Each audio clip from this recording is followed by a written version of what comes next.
Sobrang sakit pala talaga kapag sa paa. Magpatato. Grabe.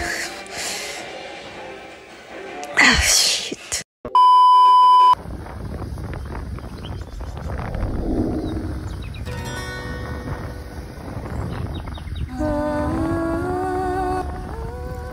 Hello, kakailian, gagayam ken kakabsat. This is the Egret Wonder and welcome to a new vlog. So, sobrang tagal ko na din na hindi nakagawa ng vlog, no? So, ang daming ganap sa aking buhay.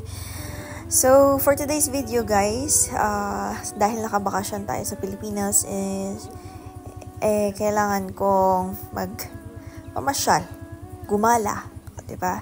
So, yun naman talaga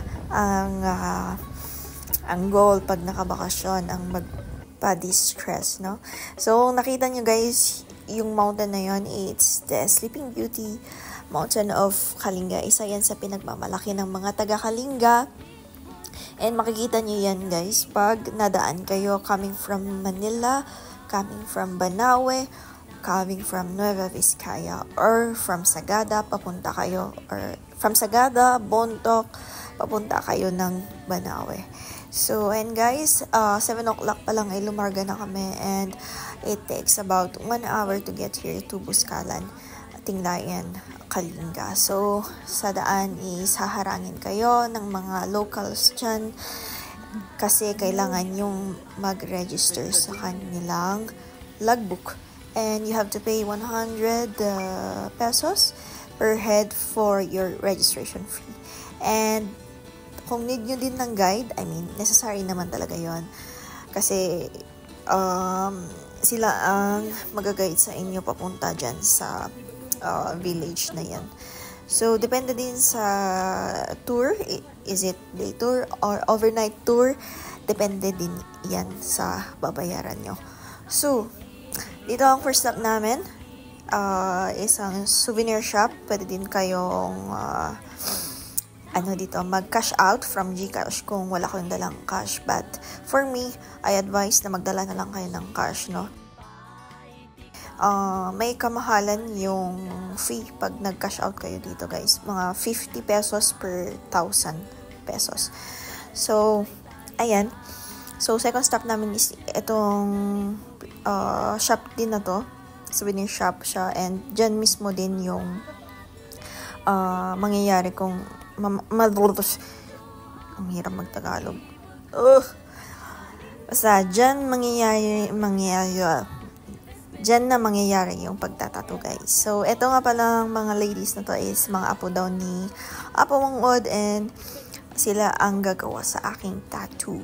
So, before na nasimulan to, guys, is meron lang talaga akong design, no? Na pag-decidean, no? Na pag-decisionan bago ako pumunta dito sa village or bago ako pumunta dito sa lugar na to. And ayan, kailangan pala natin tumayo. Kailangan ko pala tumayo, pati yung guy sa likod kailangan niya din naka-stand up kasi napag-alam ko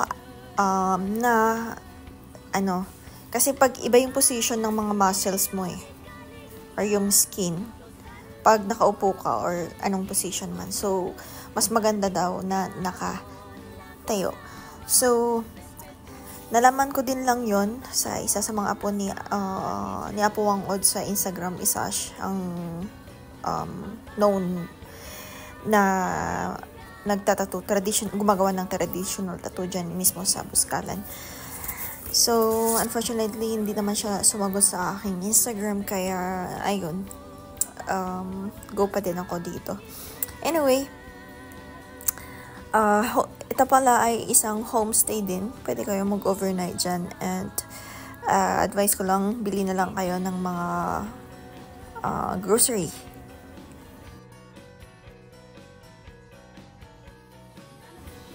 Kaya na magluluto kasi nakita ko lang sila mismo nagluluto.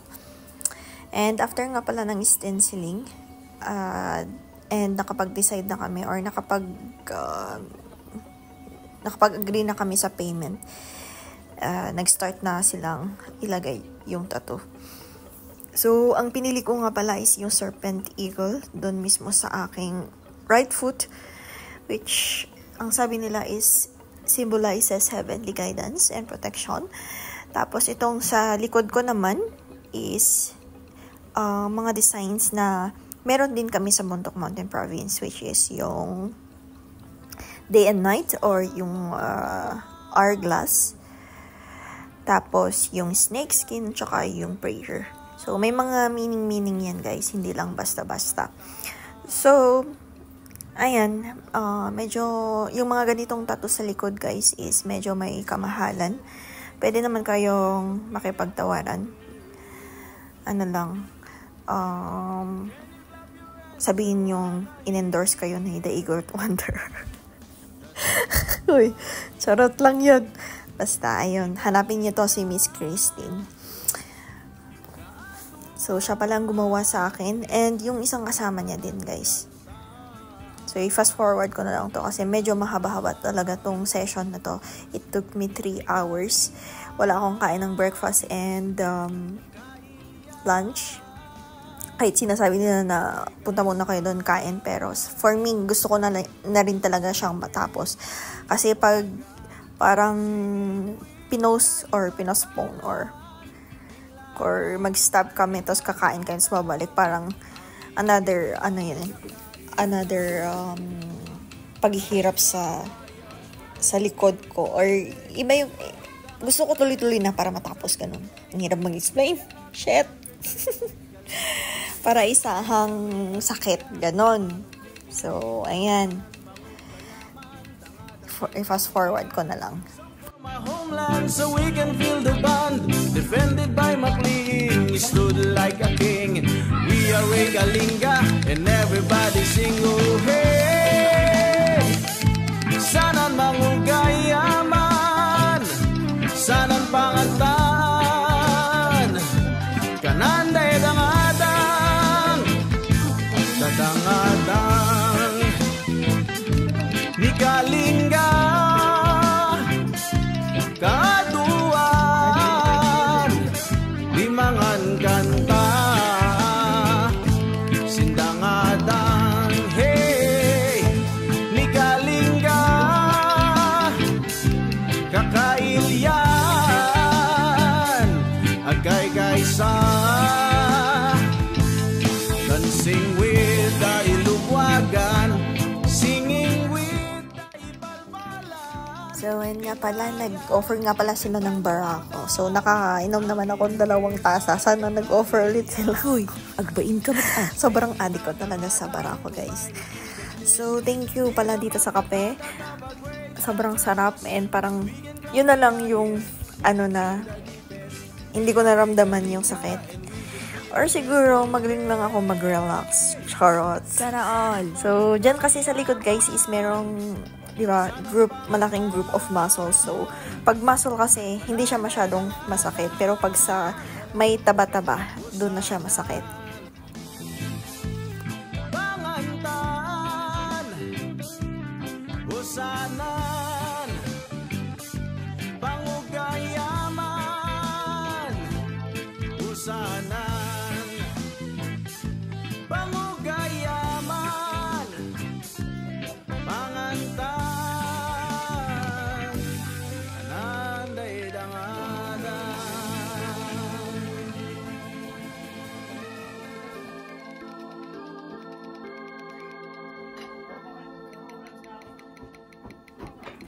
So, ngayon, iba na naman yung gagawa sa akin. 2 lang naman sila, pero, ayun nga, kasi masyadong malaki tong tattoo na to.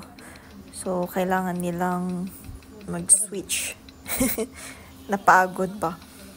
Kailangan nilang, kailangan nilang may kasab, ganun. So, ito nga pala yung sa paa ko, hindi pa siya nagagawa. Gagawin pa lang. So, sabi ni Ateng, sabi ni Kailian is kung gusto ko daw, gawin na din yung sa paa ko para matapos na. So, ako naman ito, kasi nagmamadali kami, ayaw ko din naabutan kami ng ulan, kasi nakamotor lang naman kami. Umuon na lang din ako. So, dito na guys yung masakit na part. Kasi, sabay sila. Parang, ano, parang hindi ko na alam kung saan ba masakit sa likod ko or sa paa ko. So, ayan na guys. 3 silang gumawa sa akin.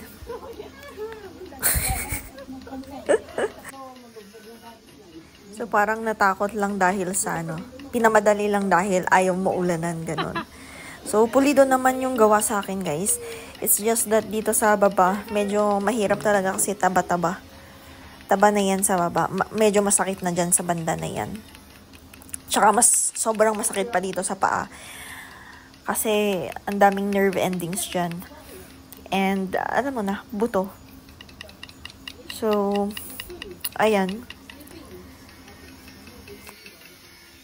As in, matapos ng pagtatato sa akin, guys, kung makita nyo lang yung mga wipes, ang daming dugo-dugo, ang daming wipes na nagamit dahil medyo madugo yung paggawa sa akin. Pero wala naman akong problema sa dugo, normal naman ang platelet counts ko. So, ayun. So, dito naman, guys, ay yung time na nagpapapicture na kami kay Apo Wangod kasi gising na daw siya. Hindi pa ako nakontento kaya nagpalagay ako ng minimal tattoo. Itong isang design, yung prayer. Maliit lang naman sa wrist ko. So, kasama na to sa package sa pagtatawad. Pero nakalimutan ko lang kaya ayun. Binalikan ko na after ng pagpipicture kay Apo Wangod. So, doon may nadatnan din kaming mga grupo ng mga turista. For sure, mga Ilocano yung mga yun kasi nagsasalita naman sila ng Ilocano. So, after nun guys, is actually kumain pa kami. Merong silang restaurant sa taas. But for me, I advise you na magbaon na lang kayo ng snack or magbaon kayo ng rice and ng ulam kung pupunta kayo dito as day tour. Para hindi masyadong magastos lahat ng mga bagay-bagay, no? So, after nun, mga alas 3 or alas 4 na yan, paalis na kami. Diyan ko na naramdaman yung sakit sa paa. Sobra. Parang kumikirot na talaga siya. And gusto ko pa siyang, gusto ko pang gumala. Kaso, masakit na. Sobrang sakit na. So, tama lang pala na uminom pa ng paracetamol right after ng tattoo. So, yun lang ang aking vlog for today.